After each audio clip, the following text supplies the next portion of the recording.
बातमी बीडमधून आहे। सरपंच संतोष देशमुख यांचा भाऊ धनंजय देशमुखांचा जबाब साम टीव्हीच्या हाती लागलाय।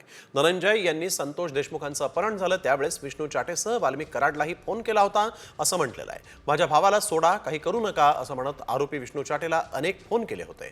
त्यावर विष्णू चाटेनं 10 मिनिटात सोडतो, 20 मिनिटात सोडतो, अर्ध्या तासात सोडतो असं म्हणत टाळाटाळ केल्याचं धनंजय देशमुख यांनी जबाबात म्हटलेलं आहे। संतोष देशमुखांची सुटका करण्यासाठी कराड आणि विष्णू चाटेला फोन केल्याचं धनंजय देशमुखांनी म्हटलंय। भावाला सोडण्यासाठी विष्णू चाटेला विनंती करण्यात आली। जवळपास 20हून अधिक फोन करण्यात आले। काही वेळात तुमच्या भावाला सोडतो असं विष्णू चाटेनं सांगितलं।